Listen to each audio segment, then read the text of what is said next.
I'm Priscilla Wald, Director of the Program in Gender, Sexuality, and Feminist Studies, and I'm really delighted to see all of you here today. There are 365 registered participants representing 39 institutions and 12 countries. So this is really exciting. Some of you have come very, very long distances to be here. Others have come down the street. I want to extend a warm welcome, extremely warm welcome to all of you from whatever distances you've come to the 218 Feminist Theory Workshop. Welcome as well to those of you joining us via live stream. And unfortunately, we had a fair number of cancellations due to weather. So if you're listening, we're very, very sorry you had that misfortune, and we hope to see you next year. And I do want to warn you, I tend to like short intros, and this is not an especially short intro, but I have a lot of people to thank. So what I promise you is no closing remarks, okay? I'll do it all up front. A great deal of work goes into this event every year, and I want to begin by acknowledging the many people who have made this year's FTW possible. For their co-sponsorship and financial support, I am grateful to the following Duke University departments and programs: African and African American Studies, Art History and Visual Studies, Asian and Middle Eastern Studies, Center for Arts, Digital Culture and Entrepreneurship, Classical Studies, Cultural Anthropology, Dance, Duke Council on Race and Ethnicity, Duke Initiative for Science and Society, English, the Franklin Humanities Institute, German, History, Latina Studies in the Global South, having their own conference right now, Literature, Music, Religion, Romance Studies, and the Office of the Provost. I want to acknowledge as well those who have contributed to the GSF endowments that allow us to supplement the support of the others I have mentioned in putting this event on. I'm grateful as well to the 39 institutional co-sponsors listed on your program who committed to send students and faculty to the workshop. I owe an extra special thanks to the incredibly hardworking staff of GSF, Kim Carlisle, Julie Winmore, and Jeremy Boomhauer, and to the volunteers for this event: Amy Jones, Elul Ishen, Jose Romero, Joseph Wren, Lauren Bunce, Sonia Nyack, Chase Gregory, Jess Issacharoff, and Michelle Wolf. So thank you.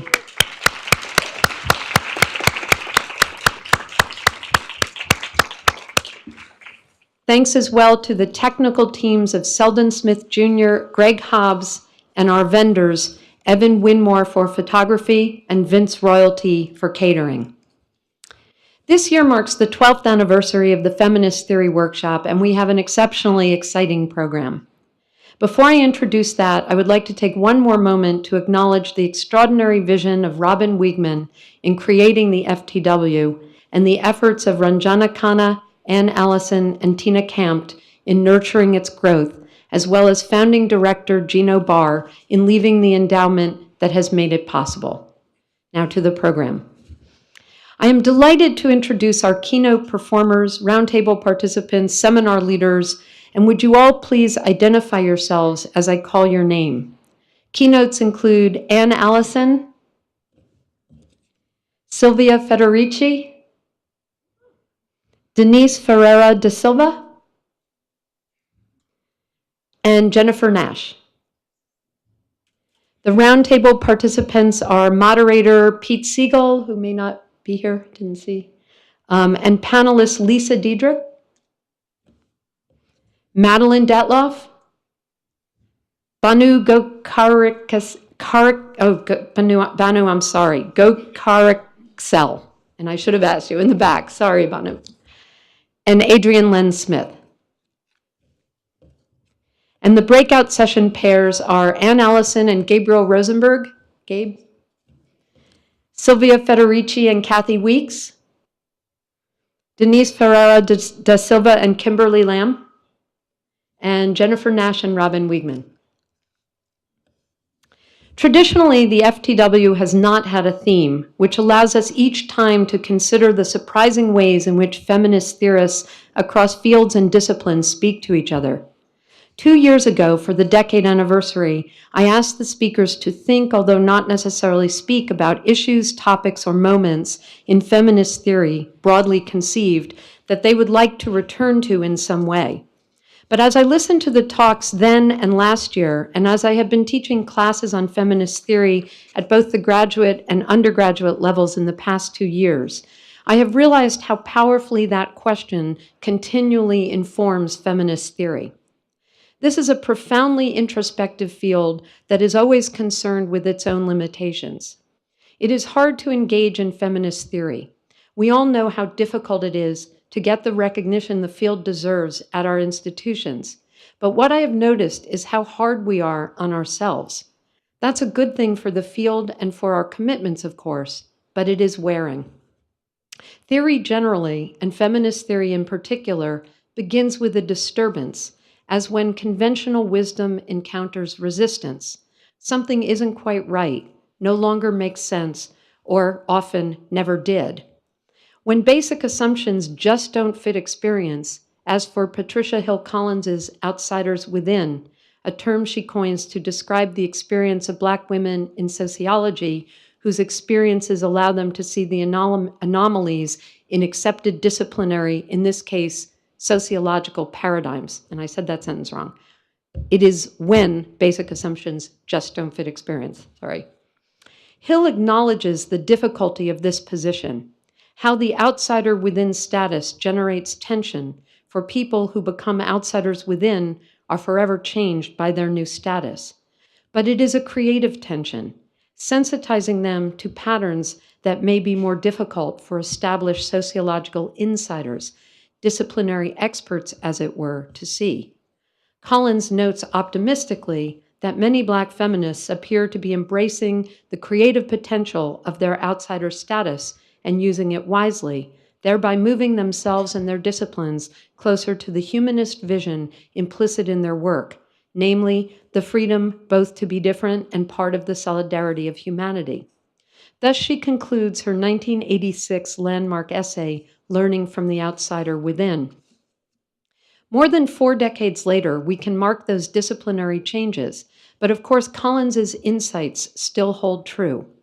As she notes, Black women's experiences highlight the tension experienced by any group of less powerful outsiders encountering the paradigmatic thought of a more powerful insider community. Feminist theory has at once become sufficiently institutionalized to have its own insiders and outsiders, and to profit from the creative tension Collins describes, and to continue to produce the creative tension for the older disciplines. Hence our ongoing struggle and the richness of the work, as is evident in the 4 extraordinary essays submitted by this year's keynote speakers.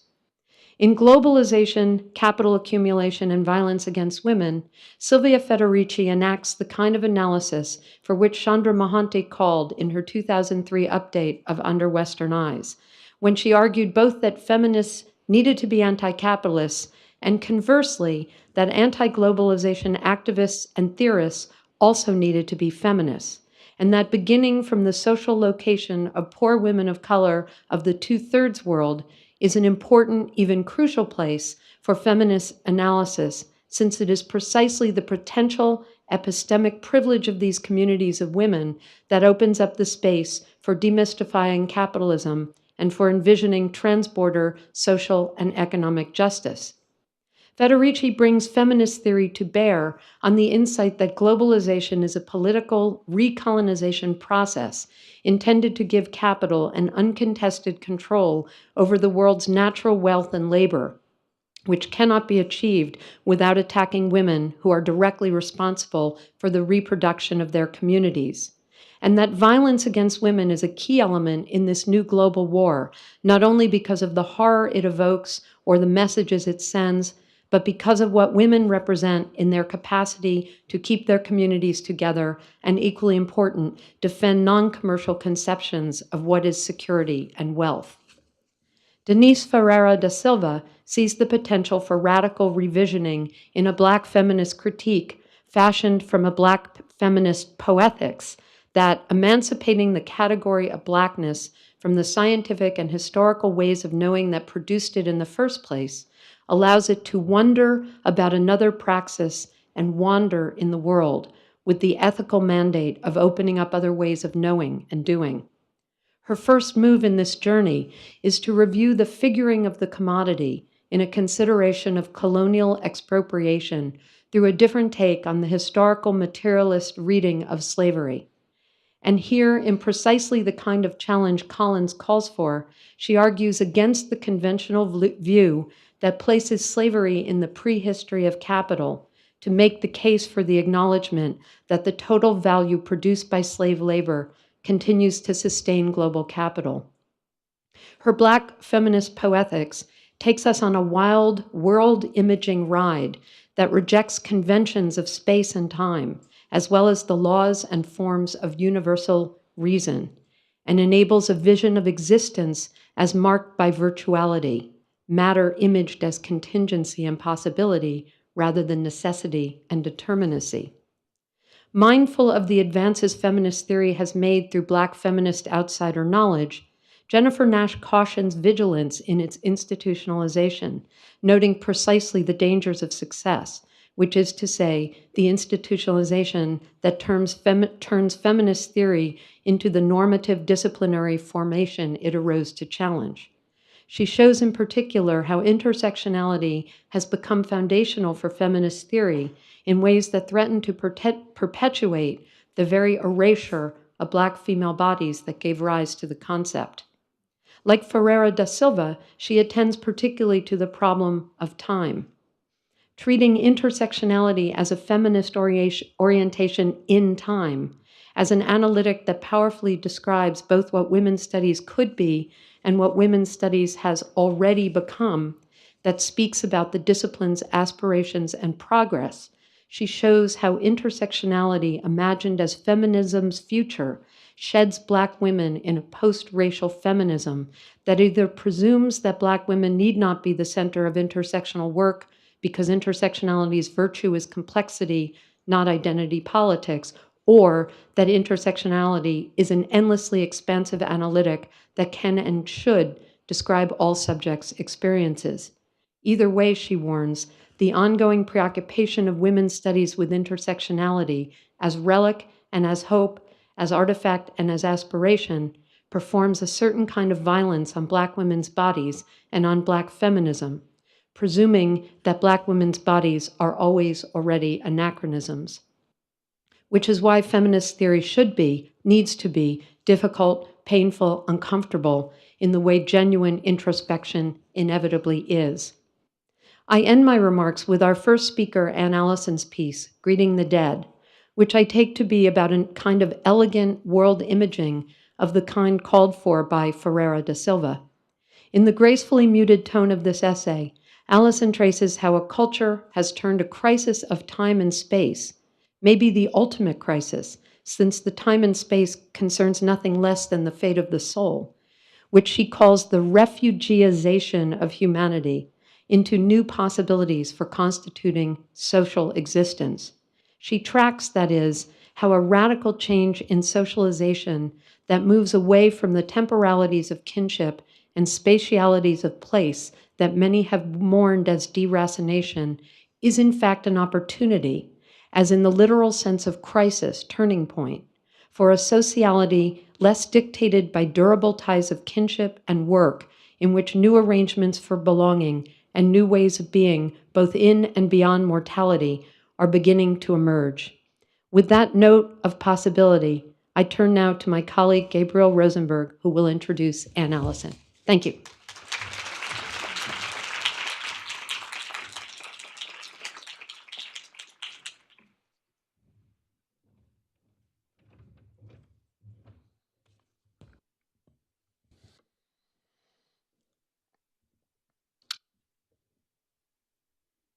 So as a junior scholar, I'm getting a little bit of practice at introducing people, and I'm finding, in fact, that the better you know someone, the more difficult it is to introduce them, or at least perhaps the more emotional investment one has in doing justice to their work.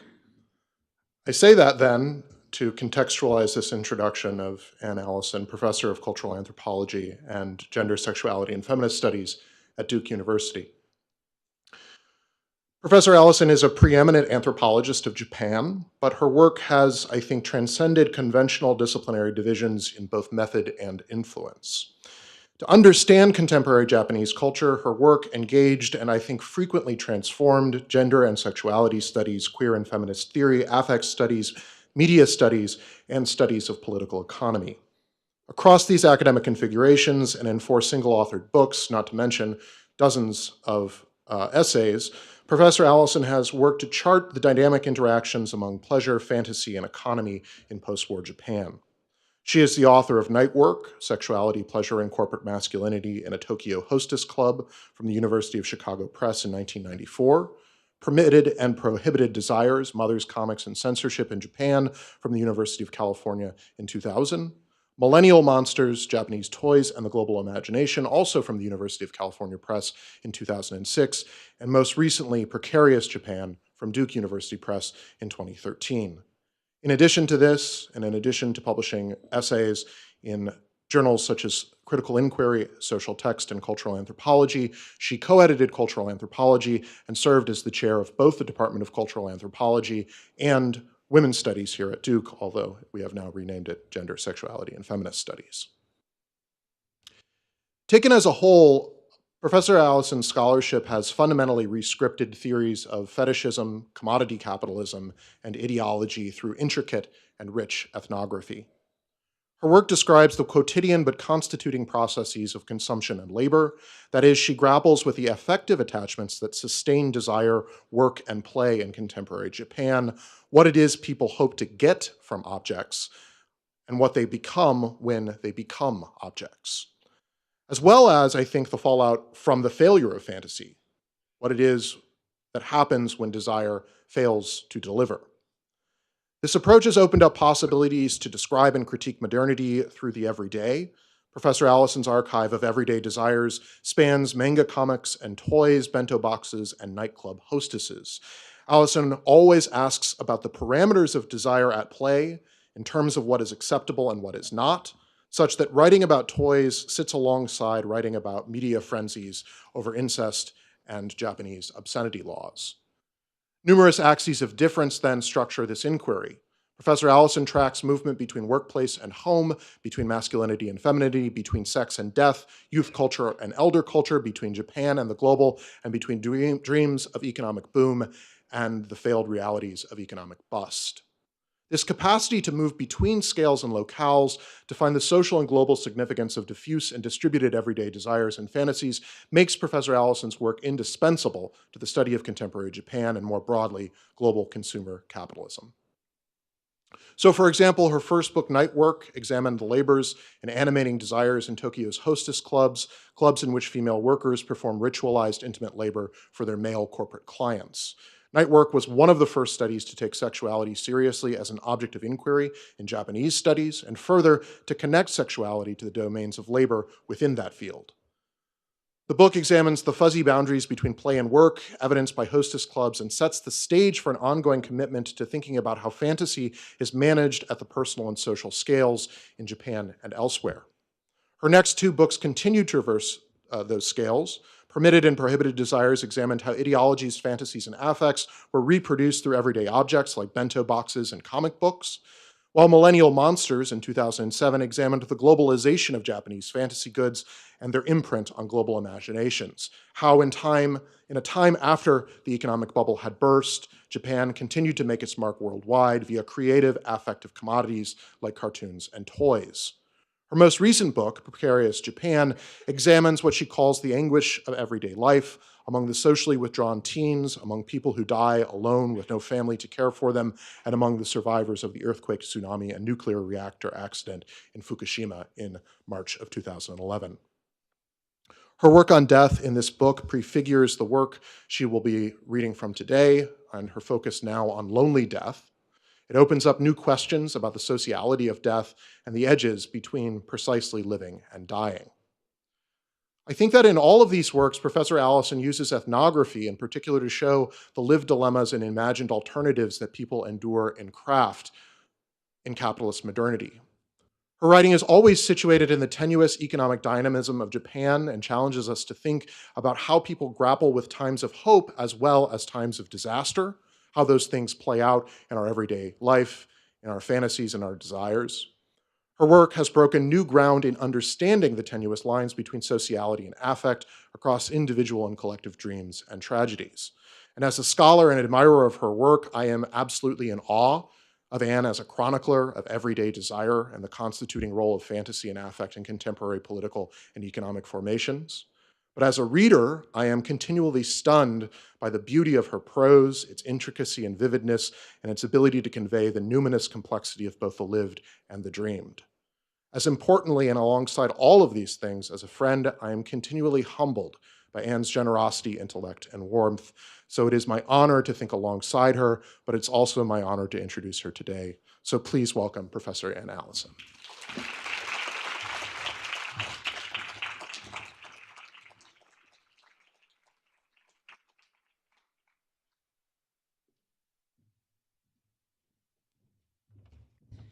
So I have never had an introduction like that. I'm a little bit overwhelmed. Thank you so much, Gabe.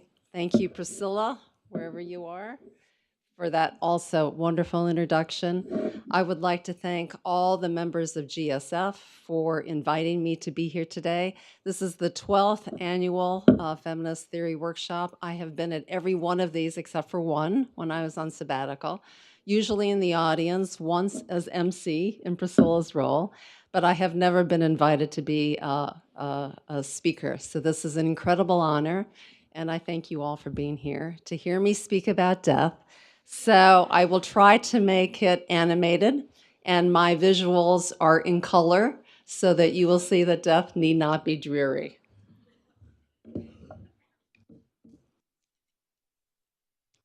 Matter of death in solitary times. Abandoned houses litter the landscape. 20% of all residential dwellings in Japan today, and the figure is going up. Homes that built to accommodate families that have now moved or died out are hard to resell in a country with a declining population. Akiya, empty homes, they are called.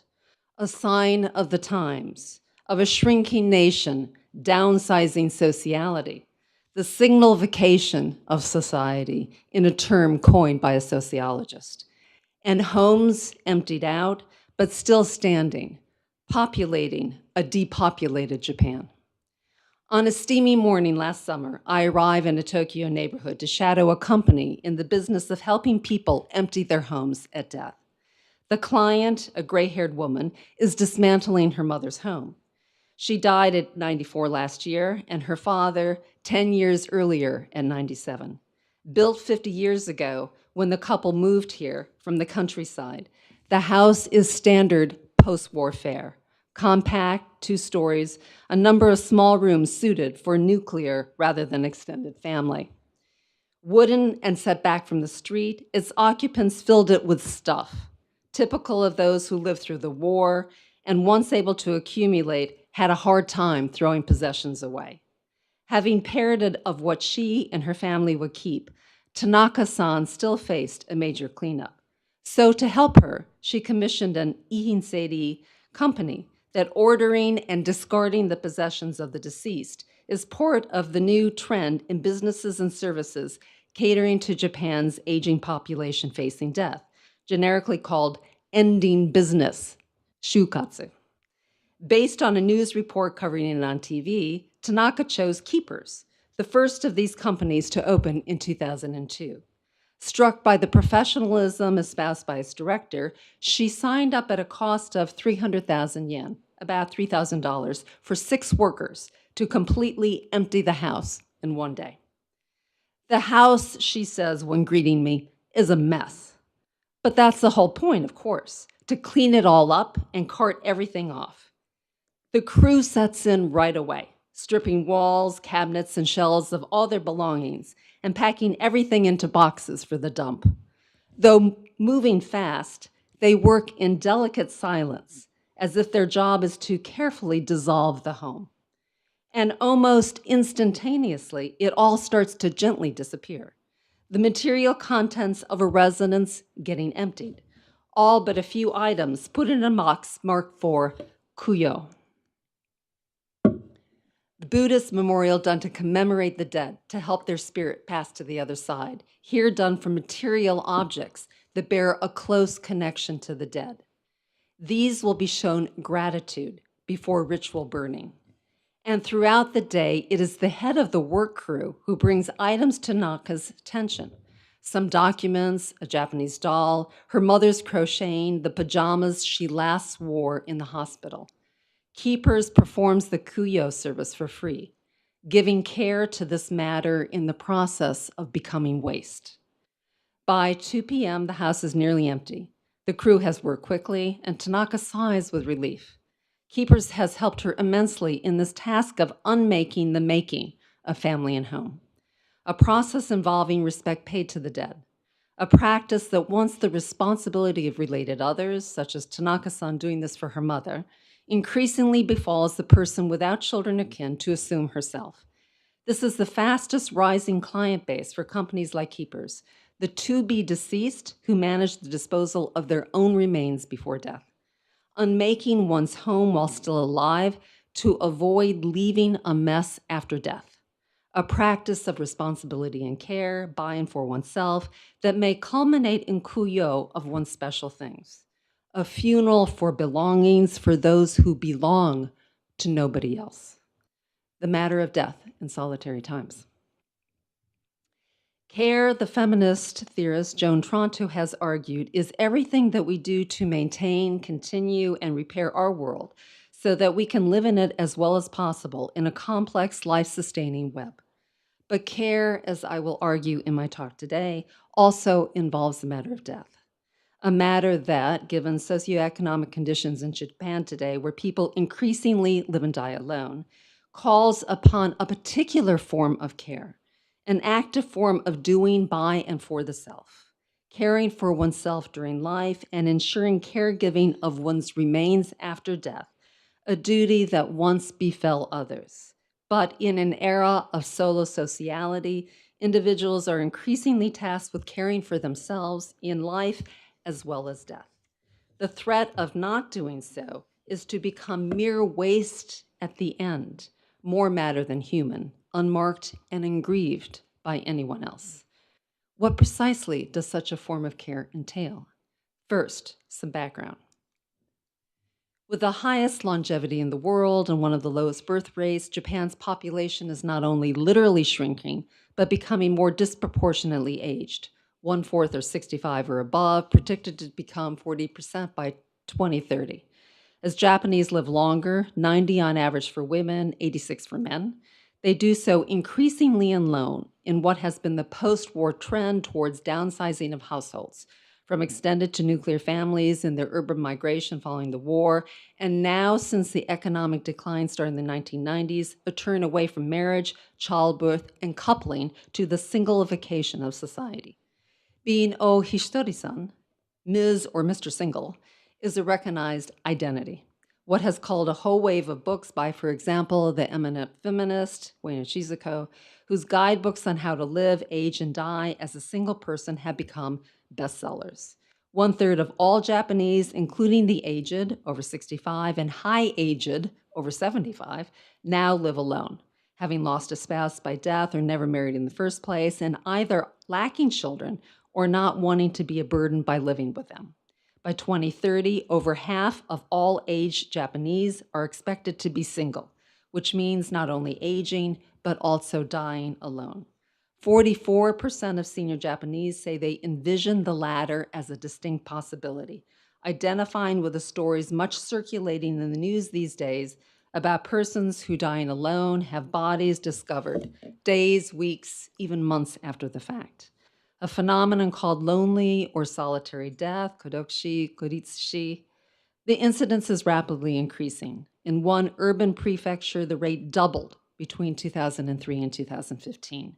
And when these bodies aren't claimed by kin, the municipality assumes responsibility, sending the remains to cemeteries where they will be buried as muembatoke, literally relationless Buddhas or souls, an unenviable state, a rate that increased 6 times between 2003 and 2015 in one locale near Tokyo. Japan is now what policy analysts call a mass death society. The number of deaths occurring annually has superseded those of births since 2007. But it is also some fear becoming a relationless society, muenshikai, one where the ties that once tethered people to one another through work, community, kin are dissolving, leaving Japanese to cope with the challenge of both living and dying alone. What I address today is the matter, in multiple senses, of death, and the form and idiom of care, carried at a time and place where mortuary and post-mortem management falls ever more to the individual. This would seem to defy what philosophers and others have long considered to be fundamental to the fabric of sociality, or indeed humanity. Tending to and marking the life of an other, making existence something beyond the mere biological or single individual. As anthropologists have said about gift exchange and feminists about interdependence, no one can survive strictly or forever as autonomous. And the movement of goods acts care between persons is what both materially and symbolically sustains life, the very ontological grounding of the social. Death is exemplary here, for how can the deceased bury their own dead body or keep one's memory alive into a future beyond which they no longer physically exist?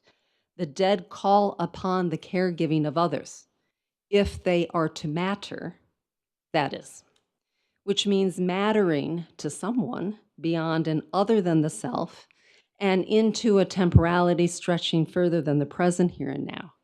In Japan, too, the conventional practice has been burial by and alongside social intimates, as defined by the heteronormative unit of patrikin by marriage or birth. The ancestral grave, often in the countryside, and attached to the Buddhist temple the family has been tied to for generations.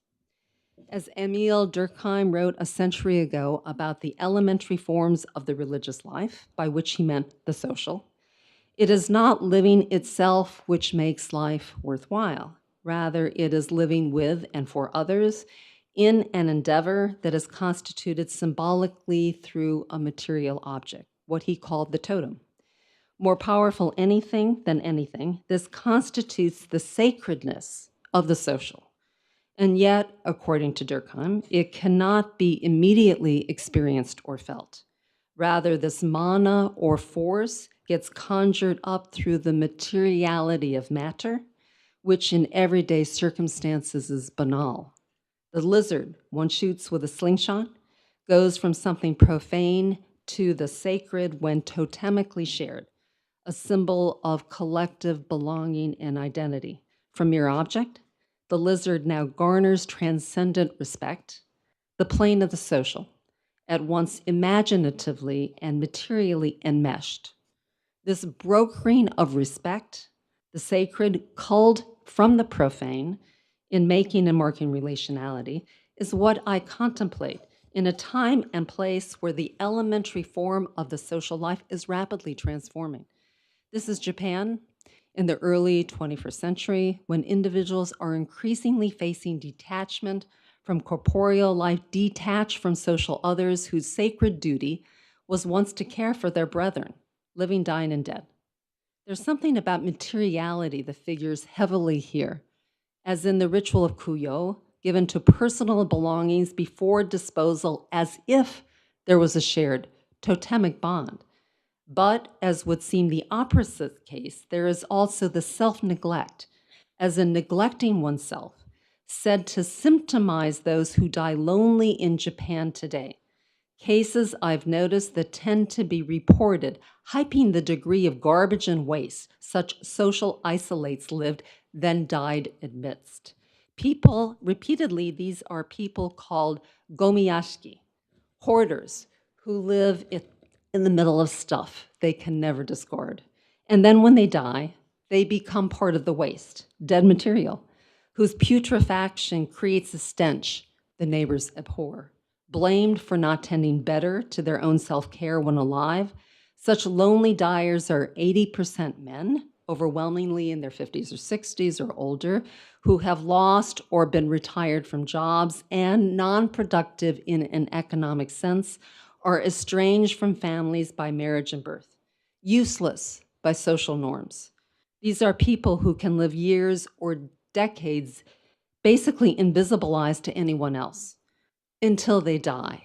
And their waste seeps into the floorboards of residences, spreading contamination and the smell of a disorderly death, what neighbors now note in this social matter out of place. Due in part to stories like this, a new trend in minimal or simple lifestyling has enveloped Japan. Epitomized by the KonMari method of tidying up, designed by Marie Kondo, and spread through her best-selling books, instructional DVDs, and public performances, including a TED Talk. This involves a meditative process of evaluating one's belongings one by one. Items are retained or thrown away based on whether or not they inspire a spark of joy within their owner. If not, they are politely escorted out of one's life. If held onto, they are handled with care, as in folding each piece of clothing with one's hands, a process called teate that Kondo considers as much caregiving the object as healing oneself. Giving order and love to oneself through the medium of material things keeps us within a temporality of the present, not tied to the past, with belongings we may be attached to but no longer actively use. This is a method of organizing one's life by ordering and discarding material stuff that circles around the individual. It is her responsibility to tidy up, just as the relationality to belongings is strictly personal. One cultivates joyous relations with a select number of things. In an era when living and dying is increasingly alone, the bonds one forms with these material possessions comes to feel sacred. But is this, back to Durkheim, a sociality of oneness, or rather a sociality beyond the human, where relationality plays out more with material or virtual things? And what about the injunction to pare things down at the same time? An activity meant to bring order and joy to the self, but to also reduce the burden that leaving waste behind at death would incur on others. A moral principle not to burden others, meiwaku kakanai, fiercely held onto in Japan, and one that has inspired a booming market today in businesses and services targeted to those who need help in cleaning up and disposing of the clutter in homes. A service that may include, as we have seen, a memorial done for possessions deemed to be personally special. And when the client is the to-be deceased herself, might such a funeral for one's things be akin to a substitute, anticipatory, as if funeral for the to-be deceased herself staged while she could do so while still alive, a form of grieving for oneself through material things, when the latter take on a totemic quality, deeply relational, with a sociality between owner and thing. As the above examples are meant to show, the matter of death, when shaped by Japan's socioeconomic dynamics of a high aging, low birth weight, singlifying population, seeps out onto the material environment in ways varied and complex.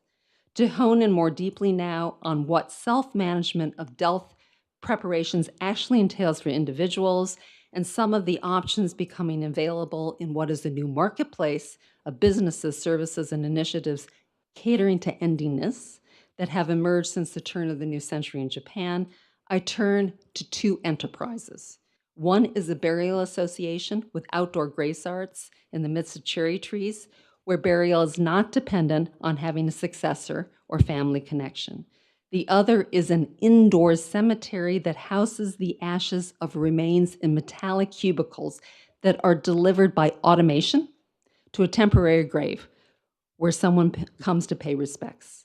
While one of these practices would seem socially cuddly and the other socially efficient, I will argue that in both, the individual as actor-consumer is being enjoined to make themselves matter in the matter of death, even when there is no other in a relationship of marriage or kin to do so.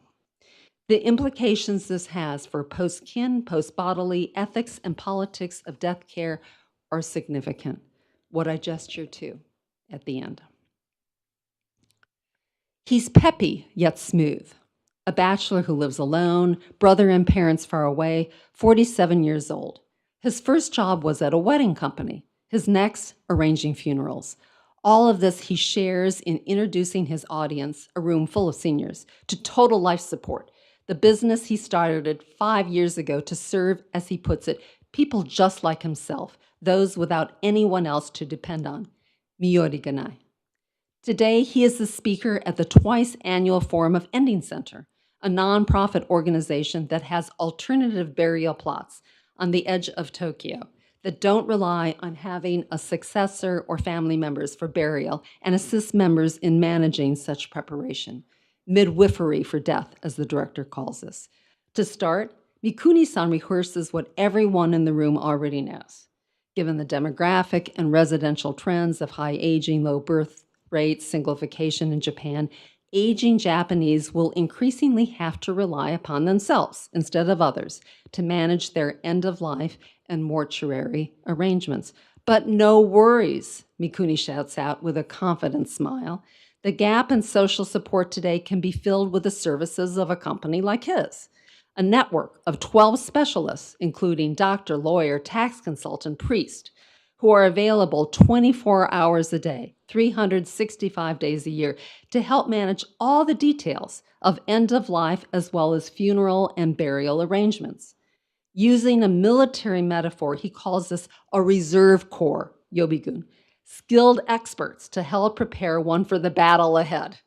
As he acknowledges this condition of post-productivity, thinning sociality, getting close to but not dead yet, a stage that, given the life expectancy in Japan, could well last 30 years, is anxiety-provoking. We're all anxious, Fuan, with the diminishment of life capacities, and this is particularly true for those who lack or don't want to burden family members, a spouse, daughter-in-law, grandchild. Today, one needs other provisions in order to live, as he keeps repeating the phrase, safely, anshin, and energetically, iki iki ikiru, until the end. Adopting the idiom of self-responsibility, jikosekinin, such a mantra in these days of Japan's neoliberal government, promoted in all matters of life now taken to death. He urges the individual to act. Take care of yourself is the message at once moralistic, but about desire as well. For in the ending marking place booming in Japan these days, the individual has an array of not only lifestyle, but death-style options. As Mikuni cheerfully commands, do this in your own style, Jibun Rashi. To showcase the kinds of issues people face growing old, possibly alone in Japan, Mikuni now stages a number of hypothetical situations. What happens if we get dementia? Do we want to go to a facility or stay at home? And who would tend to us if the latter? All right, what if our cognition still works, but we get a diagnosis of terminal disease? Do we want life support or not? Is this written down with a legal guardian? Now, what about ashes and burial at the end? Have we made these arrangements, including transport of body between hospital and after that to burial site? Going through a litany of topics, Mikuni acts out scenarios, grabs audience members to role play, and maintains a high-speed pace for the full 90 minutes of his presentation. And throughout, he keeps repeating the mantra, do not get isolated, by which he also means do not be unprepared, treating this as the condition for living badly until the end and dying badly after that. He invokes muenshikai, the term given for Japan's disconnected social straits these days, the paradigmatic example of which is lonely or solitary death. To guard against such a prospect and the anxiety it holds is the appeal Mikuni is aiming for, an anxious desire, a desire fueled by anxiety. At the end, I am exhausted by the rigors laid out for preparing energetically for one's death. Yet, this is not the mood I sense in the gathering of people afterwards. Rather, as the members of Ending Center mingle around bottles of beer and tables of snack, they exude energy and purpose, as if excited by the mission at hand. Andrea Muhlbach has written about Italian seniors who relish being non-paid welfare volunteers for the sense of usefulness and activity it gives them. And the government capitalizes on this, outsourcing their own responsibility and costs for welfare onto volunteer retirees who take moral pride in what they do. So too with aging Japanese, like those in this room, who so vigorously take on the welfare of not others, but themselves in end-of-life preparations, responsibility for which the government, beset by exorbitant health costs for its oversized aging population, is eager to deflect onto them as much as possible. At Ending Center, there are endless workshops, lectures, get-togethers on everything from home security systems and the preparation of wills to weekly lunches, craft sessions, collective memorial services. And of the tens of these, I have attended over 3 summers of field work, not only here, but elsewhere in Tokyo, at cafes, community centers, information centers, sessions held at funeral parlors, even in Sanya, the neighborhood where aging day laborers live. I've been consistently struck by the mood in the room, not the dreariness imagined by my American friends. The atmosphere tends to be animated, even bright, as with the lively 80-year-old who came over to me after Mikuni's presentation at Ending Center and, pointing to the name tag on her chest, introduced herself. Chio was written in big letters, and underneath that, some numbers I asked her about. Oh, that's the number of the grave plot where I'll be buried. I want my neighbors here to know where I'll be. Laughing loudly, she bounced away towards these future co-residents in death. For these relationships, the director of Ending Center has coined the word grave friends, hakatomo, a state less of belonging to a unit than being in the future together. Not totemic then, but something else. The catchword here is ordering one's death while still alive, Seizen Seiri, a process involving a self-technology, treating the self as an object that needs to be managed and arranged for end of life. Adopting Tim Ingo's distinction between object as something in completed form and thing as a gathering of material in movement, potentials imminent in a state of becoming, I see Seizen Seiri as the attempt to put form onto matter so it won't move into mere waste, the unenviable state of the lonely dead. As philosophers from Aristotle to Derrida have noted, to imagine one's own death, oneself as death, is literally unimaginable, heightened in the case of 21st century Japan by the possibility that this death might literally be alone. To gather the courage one needs to face this requires something imaginative, an as-if proposition, like grave friends, about whom none of the Ending Center members I interviewed said they literally envisioned communing with once dead, but prearranging a place to go and relations of sorts for the death ahead relieves the anxiety of unpreparedness felt in the present, a form that gives order about the future, but with an effect and affect that registers more in the here and now. At another gathering at the house that they have at Ending Center, the theme is my funeral. I'll design it myself. Watashi no kogi, watashi ga design. About 25 people are here, both women and men, and the director, Inoue-san, starts with a history of funerals in Japan. Once done as proof of one's duty and relationship to dead ancestors and kin, the trend now is to view the funeral like a wedding, a celebration of the individual start of something new done in their own style, jibunnashi. Next up is a member identified by the location of her Ending Center cemetery plot, where her husband is already waiting. But no need to rush, Inoue heartily laughs. Cutely dressed in red hat and blouse, Suzuki-san tells us about her decision 15 years ago to bury her husband here rather than in his family's ancestral plot in the countryside. It was simpler, and with their children grown, it was really just the two of them.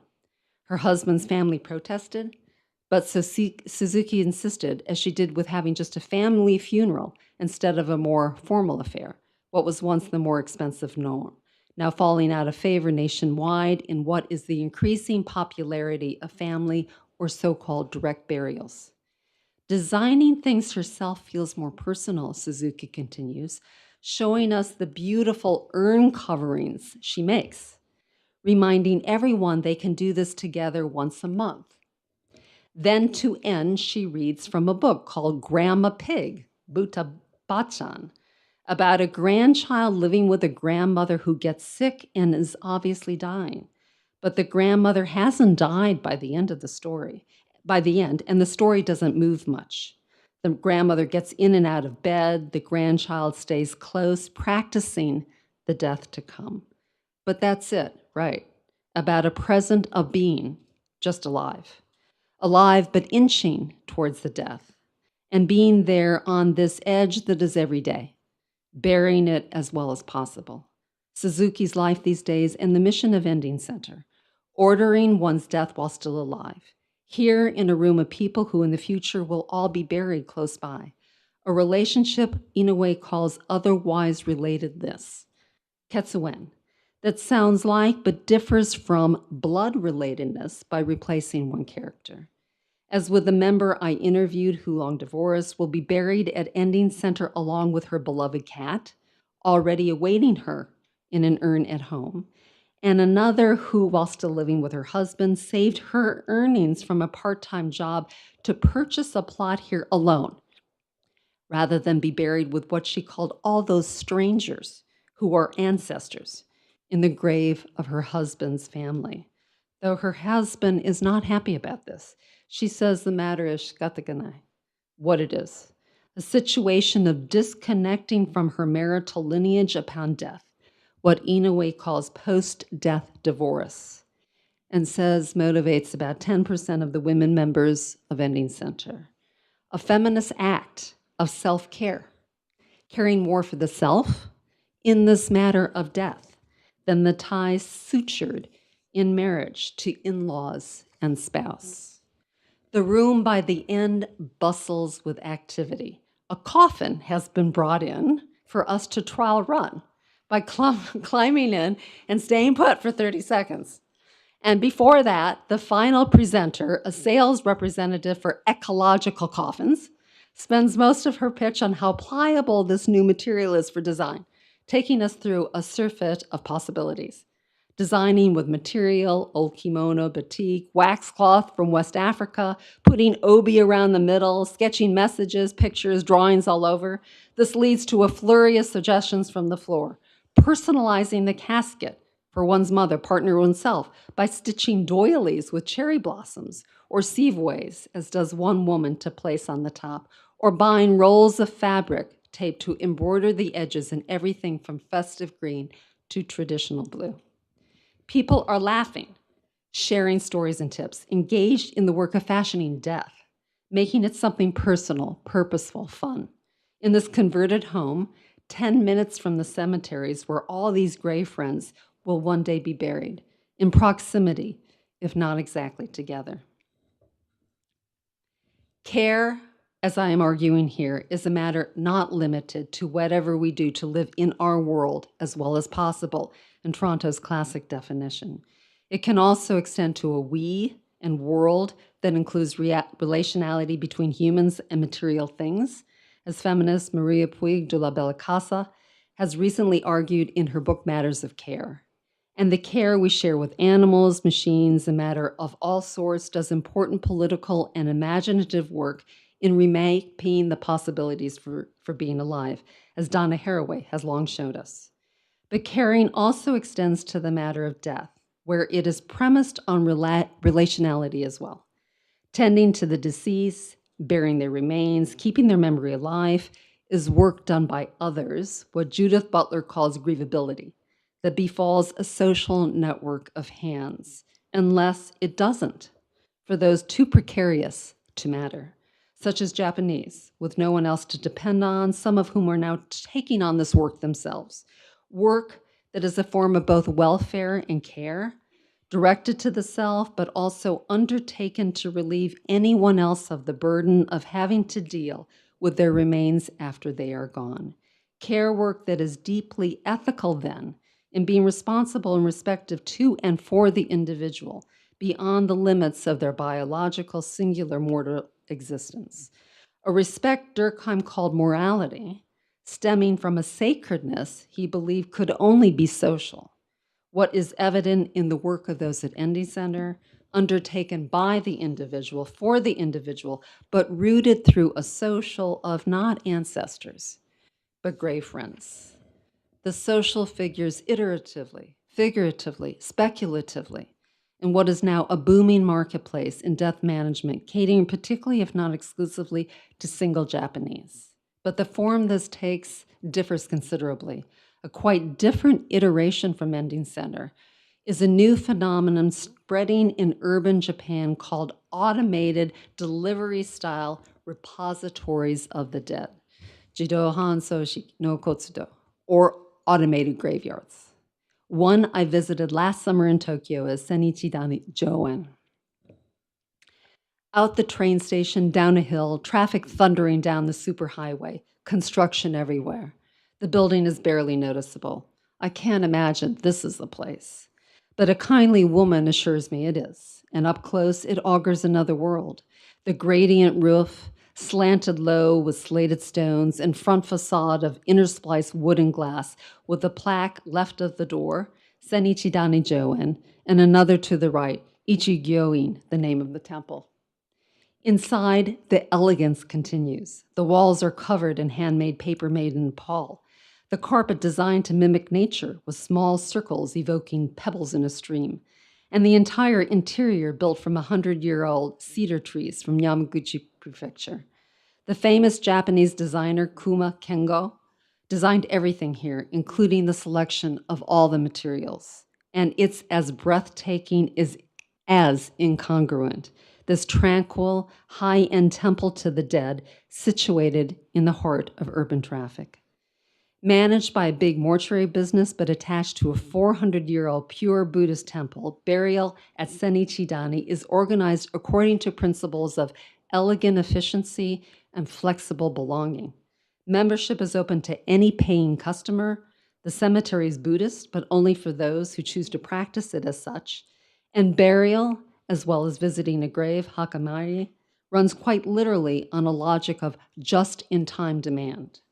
Upon entering the reception area and tapping one's worshiper's card on a monitor downstairs, the remains of one's loved one will be waiting 40 seconds later in a beautiful, if temporary, black granite grave on the second floor. Fresh flowers, burning incense, family name inserted in the front, and a video player system to the right with uploaded pictures of the deceased. All is arranged for what the director tells me is usually a brief, no more than 5-minute visitation. That once a button is pressed, the doors close, and the box containing the dead remains is whisked back to the warehouse of metallic cubicles where it usually resides, emptying the grave for someone else. Built for convenience, but with impeccable taste, the two principles operate together here to produce an indoor grave park that is peaceful, as the promotional brochure advertises, using the word yasaragi, meaning gentle, relaxing, calm, an idiom of affect, conjuring up healing.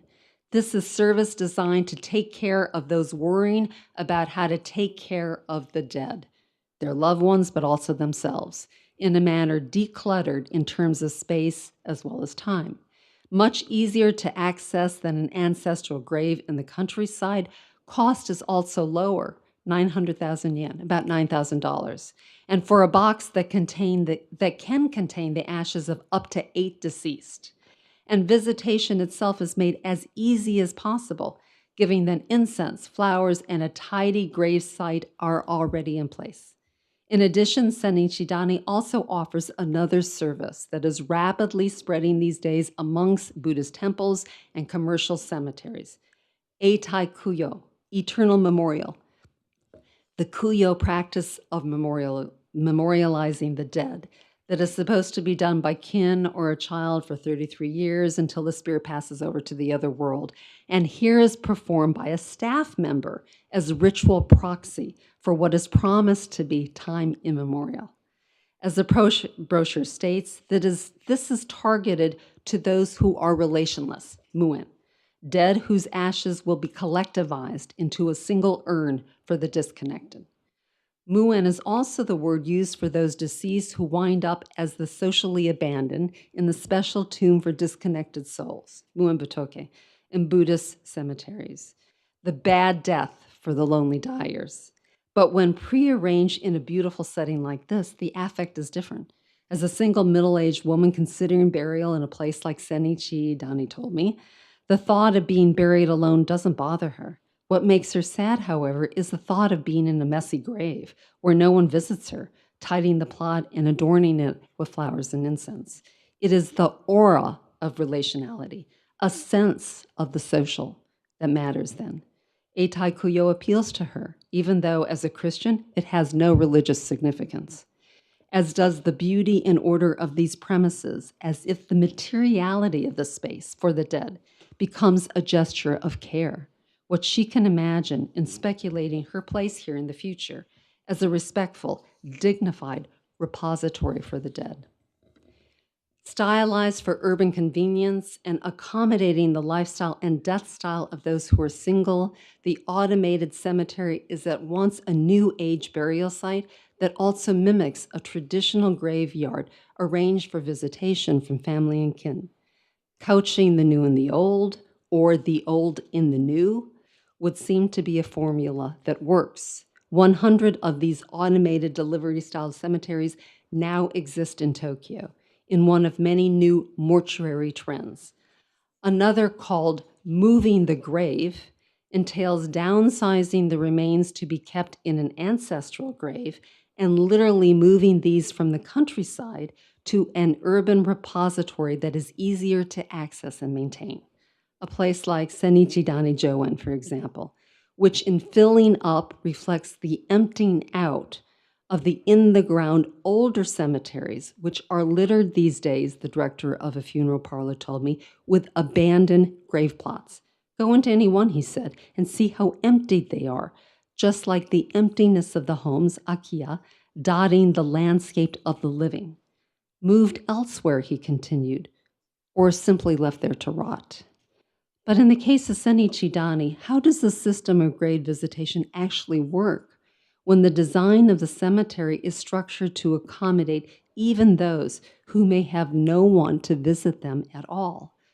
For with its just-in-time operation, remains stay cubicled in the metallic warehouse until or unless a visitor triggers the automation delivery system, bringing ashes to the glistening, if temporary, graves. Only then do remains make their way from the one side, the sterile bins for dead remains shown to nobody, to the other, the serenely hospitable grounds for welcoming guests, open 365 days a year. The latter, the zone for grievability, demonstrates sacredness. The former, the material matter itself of the dead, something far more profane.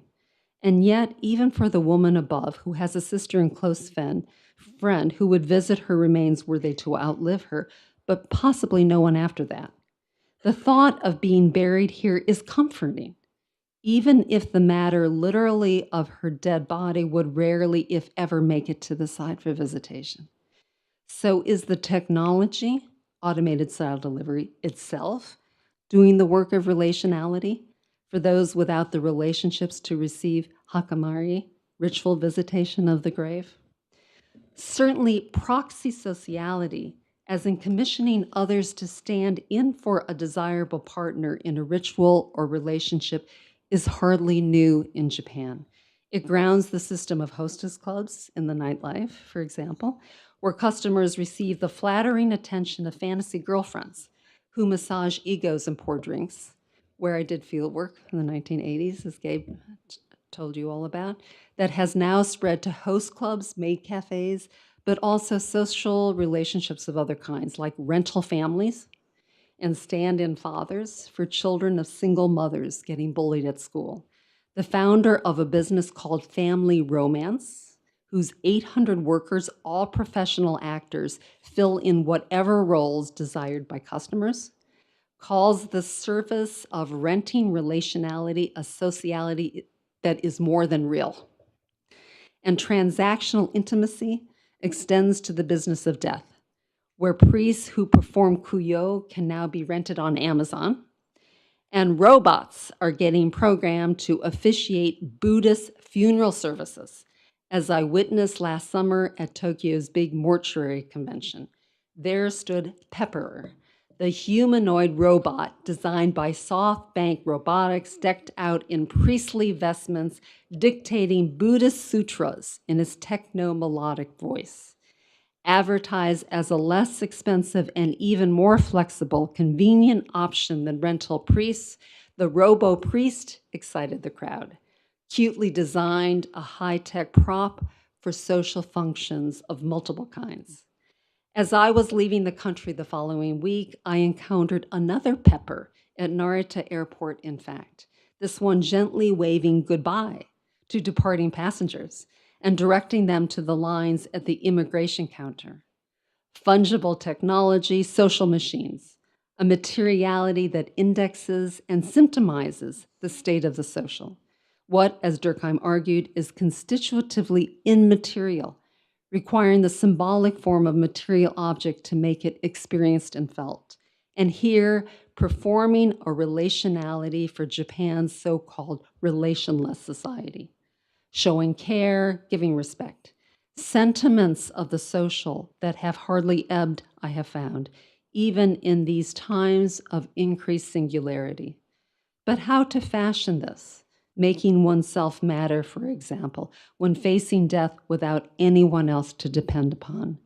A work that falls to the person herself and gets worked out parasocially in practices as divergent as being buried alongside a grave friend or being memorialized by a robot. Self-sociality, we could call this. Thank you.